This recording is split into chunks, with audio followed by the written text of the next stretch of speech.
Media మిత్రులందరికీ హృదయపూర్వక నమస్కారం తెలియజేస్తూ, ఒక రాష్ట్రం గురించి మాట్లాడాల్సి వచ్చినప్పుడు ఆ రాష్ట్రం యొక్క అభివృద్ధి గురించో, ప్రభుత్వ పనితీరు గురించో, ప్రతిపక్షాల పోరాటం గురించో, సమస్యల గురించో, రాజకీయాల గురించో మాట్లాడుకుంటుంటారు. కానీ ఈరోజు దేశంలో ఎక్కడికి వెళ్ళినా ఆంధ్రప్రదేశ్ గురించి మాట్లాడాల్సి వచ్చినప్పుడు లిక్కర్ స్కామ్ గురించి, నకిలీ మద్యం గురించి మాట్లాడే పరిస్థితి ఉంది. మనం చూస్తున్నాము,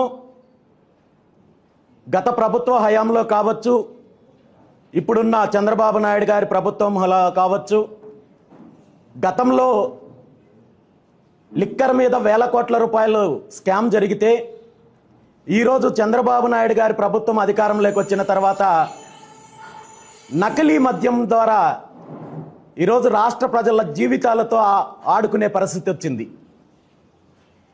దీని మీద నిన్న ముఖ్యమంత్రి చంద్రబాబు నాయుడు గారు నిన్న రాత్రి మాట్లాడుతూ రాష్ట్రంలో శాంతి భద్రతల గురించి కానీ, అదేవిధంగా డ్రగ్స్ను అరికట్టే దాని గురించి కానీ, నకిలీ మద్యానికి సంబంధించిన తీసుకుంటున్న చర్యల గురించి చాలా సుదీర్ఘంగా మాట్లాడారు. చంద్రబాబు నాయుడు గారి ప్రకటన చూసిన తర్వాత ఈ రాష్ట్ర ప్రజలు నవ్వుకుంటున్నారు. ఎందుకంటే ఈరోజు ప్రభుత్వంలో జరుగుతున్న అన్ని అంశాలు ప్రజలు క్షుణ్ణంగా పరిశీలిస్తున్నారు. మీరిచ్చే ప్రకటనలకు కానీ, ప్రభుత్వం తీసుకుంటున్న చర్యలకు కానీ ఎక్కడా సంబంధం లేదు అనే విషయం ఈరోజు రాష్ట్ర ప్రజలందరూ గుర్తిస్తున్నారు. ఈరోజు డ్రగ్స్ని మేము అరికట్టామని చెప్పుకుంటున్న చంద్రబాబు నాయుడు గారు గతంలో సుమారు ఎన్నికలకు ముందు విశాఖపట్నంలో ఒక పెద్ద ట్రక్కుకు డ్రగ్స్ దొరికాయి, ఇవన్నీ కూడా ఈ రాష్ట్రంలో మారక ద్రవ్యాలను సరఫరా చేసి వేల కోట్ల రూపాయలకు సంబంధించిన డ్రగ్స్ని వ్యాపారం చేయడానికి అధికార పార్టీ ప్రయత్నం చేస్తోందని చెప్పి ఆ రోజు ఆరోపణ చేసిన ఇదే తెలుగుదేశం పార్టీ చంద్రబాబు నాయుడు గారు ఆ తర్వాత అక్కడ దొరికిన డ్రగ్స్ ఏమైపోయాయి అనే దాని మీద ఎటువంటి స్పందన కానీ, దాని మీద స్పష్టత కానీ ఇవ్వలేదు. ఈరోజు రాష్ట్రంలో ఎక్కడ చూసినా గంజాయి కానీ, మిగిలిన మారక ద్రవ్యాలు కానీ విచ్చలవిడిగా యథేచ్ఛగా దొరుకుతున్నాయి.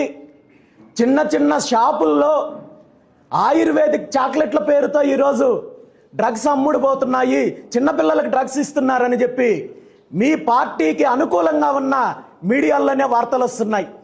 దీని మీద ఎటువంటి విచారణ కానీ, ఎటువంటి చర్యలు కానీ తీసుకున్న దాఖలాలు అయితే మాత్రం లేవు. ఇక కల్తీ మద్యం గురించి ఈరోజు రాష్ట్రంలో ప్రతి ఒక్కరికి తెలిసిందే. దీనికి కర్త, కర్మ, క్రియ పూర్తిగా అన్నమయ్య జిల్లా తంబళ్లపల్లి నియోజకవర్గంలో మలకల చెరువు నుండి జరిగింది.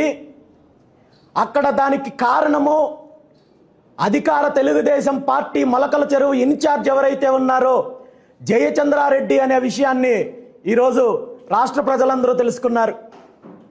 జయచంద్రారెడ్డి అనే వ్యక్తి పెద్దిరెడ్డి కుటుంబానికి బినామీ అని, అతను గతంలో పూర్తి స్థాయిలో పెద్దిరెడ్డి కుటుంబానికి పనిచేశాడని, పెద్దిరెడ్డి కుటుంబానికి విదేశాల్లో ఉన్న లిక్కర్ వ్యాపారాల్లో అతనికి లావాదేవీలు ఉన్నాయి, భాగస్వామ్యాలు ఉన్నాయని, ఎన్నికలకు ముందు అతనికి టికెట్ ఇవ్వద్దని చెప్పి ఇదే ముఖ్యమంత్రి చంద్రబాబు నాయుడు గారికి వాళ్ళ పార్టీకి సంబంధించిన నాయకులు, కార్యకర్తలు ఎంతగా గగ్గోలు పెట్టినా, ఎంతగా ఆందోళన చేసినా, ఎంతగా ఉద్యమం చేసినా ఆ రోజు పట్టించుకోకుండా కేవలం పెద్దిరెడ్డి కుటుంబ సభ్యుల గెలిపే లక్ష్యంగా అప్పటి వరకు వైఎస్ఆర్ కాంగ్రెస్ పార్టీలో ఉన్న ఇలాంటి లిక్కర్ స్కాము ఏదైతే నకిలీ మద్యం కేసులో నిందితుడున్నాడో జయచంద్రారెడ్డి అనే వ్యక్తిని తెలుగుదేశం పార్టీలోకి తీసుకొని వచ్చి పెద్దిరెడ్డి కుటుంబ సభ్యులు గెలవడానికి సహకరించిన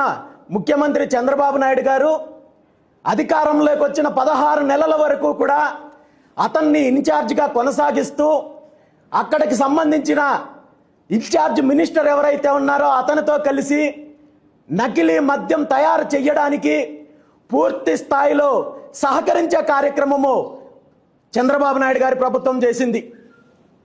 ఆ తర్వాత కాలంలో జగన్మోహన్ రెడ్డి గారి ప్రభుత్వ హయాంలో జరిగిన నకిలీ మద్యం కేసులో పెద్దిరెడ్డి గారి కుటుంబము, ముఖ్యంగా రాజంపేట ఎంపీ మిథున్ రెడ్డి గారు ఉన్నారని చెప్పి ఆయన మీద కేసు పెట్టడం జరిగింది. అతన్ని రిమాండ్కి పంపించడం జరిగింది. ఇదే మిథున్ రెడ్డికి ఇప్పుడు నకిలీ మద్యం కేసులో ఉన్న జయచంద్రారెడ్డికి వ్యాపార భాగస్వామ్యం ఉంది అనే విషయము చంద్రబాబు నాయుడు గారికి ఎన్నికలకు ముందు తెలీదా? ఈరోజు తెలుగుదేశం పార్టీకి అనుకూలంగా ఉన్న మీడియాలో అంతా కూడా జయచంద్రారెడ్డి అనే వ్యక్తి పెద్దిరెడ్డి కుటుంబ సభ్యుడు లేదా వైఎస్ఆర్ కాంగ్రెస్ పార్టీ అంటున్నారు కదా.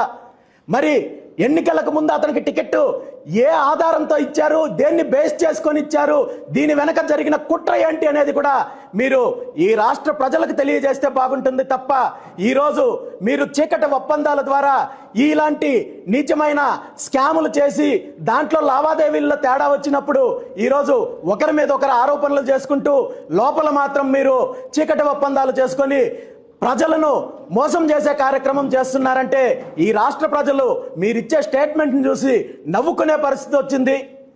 ఈరోజు మద్యం స్కామ్ కేసులో వైఎస్ఆర్ కాంగ్రెస్ పీరియడ్లో జరిగిన మద్యం స్కామ్ గురించి ఆ నిందితుల్లో కీలకంగా ఉంటున్న మిథున్ రెడ్డి గారికి రిమాండ్ తర్వాత బెయిల్ వచ్చిన తర్వాత మీకున్న చీకటి ఒప్పందాల్లో భాగంగా రిమాండ్కు పంపించినందుకు దానికి ప్రతిఫలంగా ఈరోజు కేంద్ర ప్రభుత్వము ఏదైతే ఐక్యరాజ్య సమితికి వెళ్లాల్సిన ఎంపీల బృందంలో ఆంధ్రప్రదేశ్ నుండి ఇదే లిక్కర్ స్కామ్ లో నిందితుడిగా ఉన్న మిథున్ రెడ్డి వెళ్లడంలో 100% చంద్రబాబు నాయుడు గారి పాత్ర ఉంది అని ఈ సందర్భంగా నేను స్పష్టం చేస్తున్నాను.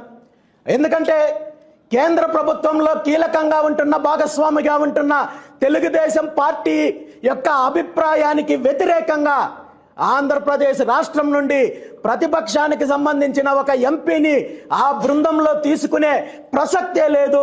ఖచ్చితంగా దీనికి ముఖ్యమంత్రి చంద్రబాబు నాయుడు గారి మద్దతు ఉంది. తన రహస్య స్నేహితుడు పెద్దిరెడ్డికి తను అనుకూలంగా ఉన్నాడని చెప్పడానికి ఇది నిదర్శనము. గత అనేక సంవత్సరాల నుండి ముఖ్యమంత్రి గారు చంద్రబాబు నాయుడు గారు ముఖ్యమంత్రి అయినప్పుడల్లా అధికారంలోకి వచ్చినప్పుడల్లా ఏదో ఒక రకంగా పెద్దిరెడ్డి కుటుంబానికి మేలు చేసే కార్యక్రమాలు చేస్తున్నారు, ఏదో ఒక రకంగా కాంట్రాక్టులు అప్పచెప్తున్నారు, ఏదో ఒక రకంగా రాజకీయ లబ్ధి చేకూరుస్తున్నారు. ఆ తర్వాత ఇప్పుడు అధికారంలోకి వచ్చిన తర్వాత కూడా పెద్దిరెడ్డి గారి కుటుంబం పైన, అతను చేసిన అరాచకాల పైన, అతను చేసిన అవినీతి పైన గత 16 నెలల నుండి భూముల స్కాముల గురించి, దౌర్జన్యాల గురించి, అటవీ భూముల దోపిడీ గురించి, మదన ఫైల్స్ గురించి అనేక రకాలుగా ఆరోపణలు వచ్చినప్పటికీ కూడా ఒక్క కేసు కూడా ఫైల్ చేయని పరిస్థితి ఉన్నప్పుడు తెలుగుదేశం పార్టీకి సంబంధించిన నాయకుల్లోనే అనేక రకాలుగా ఒత్తిడి వస్తే లిక్కర్ స్కామ్కి సంబంధించి తప్పనిసరి పరిస్థితుల్లో మిథున్ రెడ్డిని అరెస్ట్ చేశారు తప్ప నిజంగా చర్యలు తీసుకోవాలనే ఉద్దేశం అయితే మాత్రము ముఖ్యమంత్రి చంద్రబాబు నాయుడు గారికి లేదనేది స్పష్టంగా కనబడుతోంది. అక్కడ జరిగిన తప్పుకు, తన రహస్య స్నేహితుడికి జరిగిన అన్యాయానికి ప్రతిఫలంగా ఈరోజు అమెరికాకు వెళ్లే ఎంపీల బృందంలో ఎవరైతే మిథున్ రెడ్డి పేరు చేర్చడానికి ముఖ్యమంత్రి పరోక్షంగా సహకరించాడనేది ఈ సందర్భంగా నేను తెలియజేస్తున్నాను. ఈరోజు లిక్కర్ స్కామ్కి సంబంధించి సిట్టి ఏర్పాటు చేశాము, దీని వెనక ఎవరున్నా, ఎంత పెద్ద వాళ్ళున్నా చర్యలు తీసుకుంటున్నామని చెప్పే ముఖ్యమంత్రి చంద్రబాబు నాయుడు గారు ఈరోజు వెనక చేస్తున్న కార్యక్రమాలు ఇది. మీ పార్టీకి సంబంధించిన వాళ్ళు, పెద్దిరెడ్డి కుటుంబానికి సంబంధించిన వాళ్ళు కలిసి చేసిన ఈ స్కామ్లో ఈరోజు పూర్తి ఆధారాలతో సహా బయటపడినప్పటికీ కూడా దాన్ని దాచే ప్రయత్నము ముఖ్యమంత్రి గారు చేస్తున్నారు.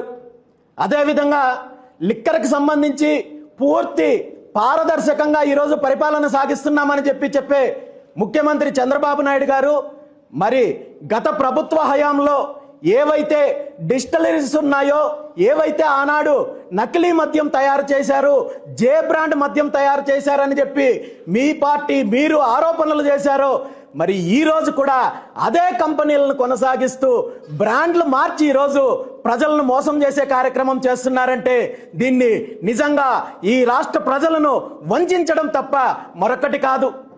నిజంగా మీకు చిత్తశుద్ధి ఉంటే మీకు లిక్కర్ స్కామ్కి సంబంధించి కావచ్చు, లేదంటే నకిలీ మద్యానికి సంబంధించి కావచ్చు, నిజంగా చర్యలు తీసుకోవాలనుకుంటే ఈ కేసుని వెంటనే సిబిఐకి అప్పచెప్పాలని చెప్పి ఈ సందర్భంగా బీసీవై పార్టీ తరఫున నేను డిమాండ్ చేస్తున్నాను.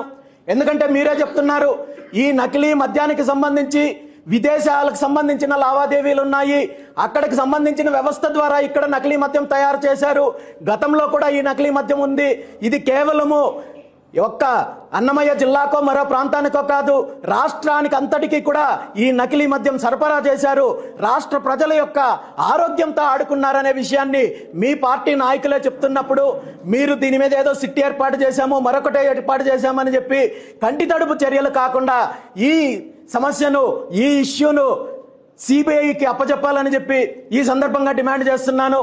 అదేవిధంగా ఈ రాష్ట్రంలో ఈ నకిలీ అంశం అనేది కేవలము మద్యానికే పరిమితమైందా, లేదంటే నకిలీ మందులు తయారు చేస్తున్నారా, నకిలీ ఆహార పదార్థాలు తయారు చేస్తున్నారా, నకిలీ కూల్ డ్రింక్స్ తయారు చేస్తున్నారా, వీటన్నింటిపైన కూడా విచారణ జరిపించాల్సిన బాధ్యత ముఖ్యమంత్రి గారికి ఉందని చెప్పి ఈ సందర్భంగా డిమాండ్ చేస్తూ వెంటనే ఈ ఇష్యూని సిబిఐ ఎంక్వైరీకి ఆదేశించాలని చెప్పి కూడా ముఖ్యమంత్రి గారిని కోరుకుంటున్నాను.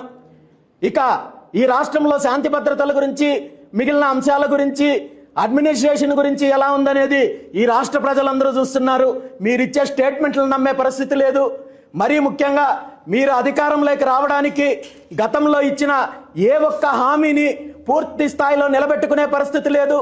అందులో ముఖ్యంగా బీసీలకు ఇచ్చిన హామీలైతే ఏమి, అభివృద్ధికి సంబంధించి కావచ్చు, సూపర్ 6 హామీలు కావచ్చు, వీటేటిని పట్టించుకోకుండా ఈరోజు రాష్ట్రంలో విచ్చలవిడిగా అన్ని స్థాయిల్లో అవినీతి చెయ్యడమే కార్యక్రమంగా మీరు, మీ పార్టీ నాయకులు, ఎమ్మెల్యేలు, ఎంపీలు, మంత్రులు, గ్రామ స్థాయి నాయకుల దగ్గర నుండి 150 రూపాయల కోసం కూడా కక్కుర్తుపడి రాష్ట్ర ప్రజలను పీడించే దుస్థితి ఈరోజు ఈ రాష్ట్రంలో ముఖ్యమంత్రి చంద్రబాబు నాయుడు గారి ఆధ్వర్యంలో నడుస్తున్న ప్రభుత్వంలో జరుగుతున్న విషయం అనేది ఈ రాష్ట్ర ప్రజలందరూ గుర్తించారు. ఈరోజు ఈ రాష్ట్రానికి సంబంధించిన విద్యార్థుల్లో నైతిక విలువలను పెంపొందించడం కోసము మీరు పెద్దలు శ్రీ చాగంటి కోటేశ్వరరావు గారిని నియమించారు. ఆయనకి మంత్రి మండలి హోదా కల్పించి ఈరోజు ఆయన నైతిక విషయాల గురించి, నైతిక విలువలు పెంపొందించడం గురించి క్లాసులు ఇవ్వాల్సింది విద్యార్థులకో లేదా యువతకో కాదు. ఫస్ట్ మీ పార్టీకి సంబంధించిన నాయకులు, మీ పార్టీకి సంబంధించిన ఎమ్మెల్యేలు, ఎంపీలు, మంత్రులకు నైతిక విలువలు అంటే ఏంటో అనేది క్లాస్ ఇప్పించాలని చెప్పి ఈ సందర్భంగా నేను ముఖ్యమంత్రి గారిని కోరుకుంటున్నాను. ఎందుకంటే మాట ఇచ్చిన తర్వాత ఒక రాజకీయ నాయకుడిగా, ఒక ముఖ్యమంత్రిగా ఈ దేశంలో మాట తప్పడంలో ముఖ్యమంత్రి చంద్రబాబు నాయుడు గారికి ఉన్న రికార్డు ఈ దేశంలో ఏ ముఖ్యమంత్రికి లేదు. ముందు మీరు నైతిక విలువలు నేర్చుకోవాలని చెప్పి ఈ సందర్భంగా నేను తెలియజేస్తున్నాను. ఎందుకంటే ఈరోజు మీరిచ్చిన హామీల్లో ఏ ఒక్కటి నెరవేర్చలేదు.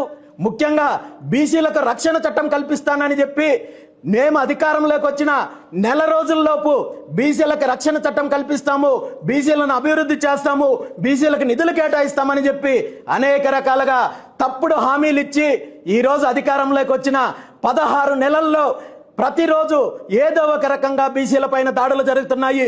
బీసీ నాయకుల పైన, బీసీ సమస్యలకు సంబంధించిన ఉద్యమం చేసే వాళ్ళ పైన అనేక రకాలుగా వేధింపులు పెడుతున్నారు, తప్పుడు కేసులు పెడుతున్నారు, దాడులు జరుగుతున్నాయి, హత్యలు జరుగుతున్నాయి.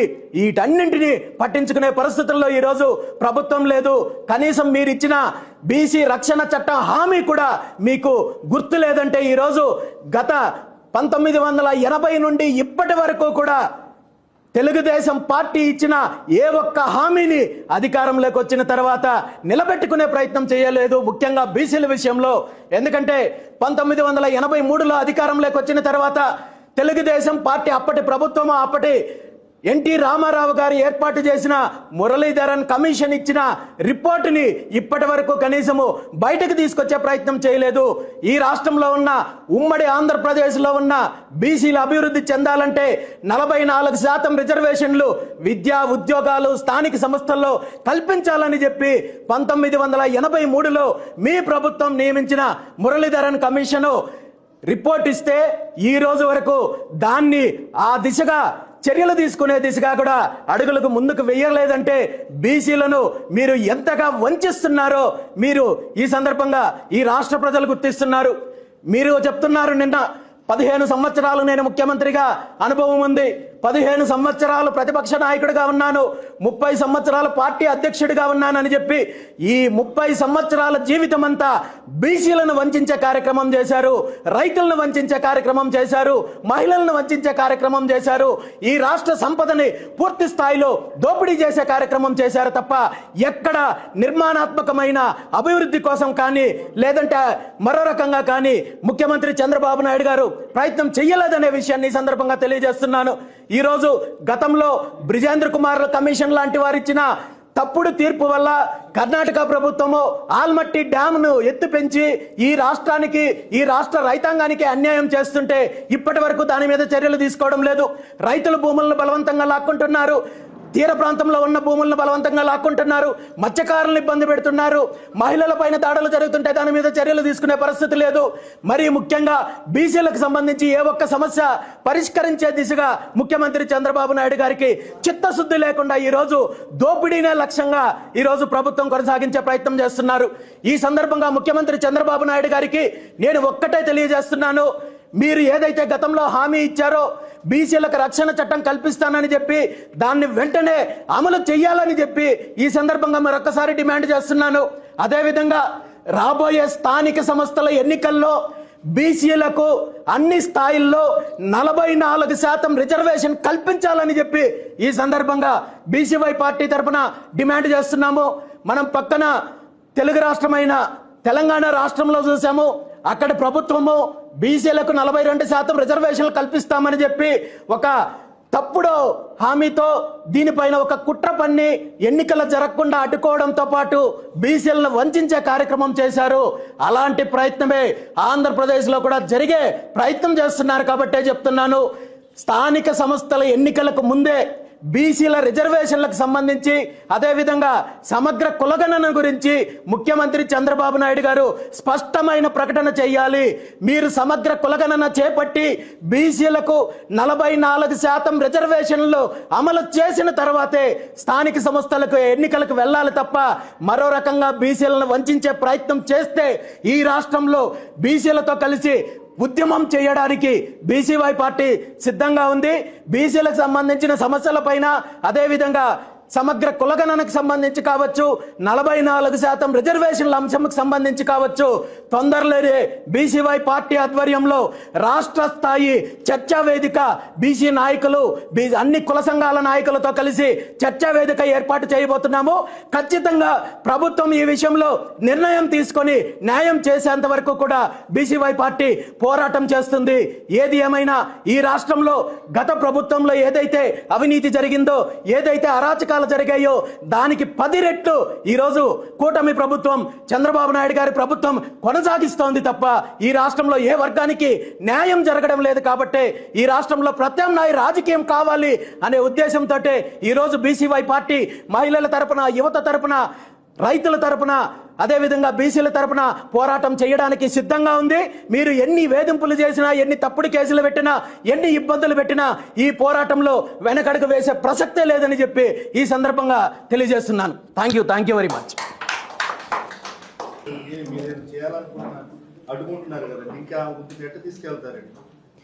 ఈరోజు రాష్ట్ర ప్రజలందరూ కూడా చూస్తున్నారు, ఈ రాష్ట్రంలో ఎక్కడికి వెళ్ళాలన్నా పోలీసులే నేరుగా చెప్తున్నారు, మీరు హైకోర్టు నుండి పర్మిషన్ తెచ్చుకోండి, మేము అనుమతిస్తామనేసి.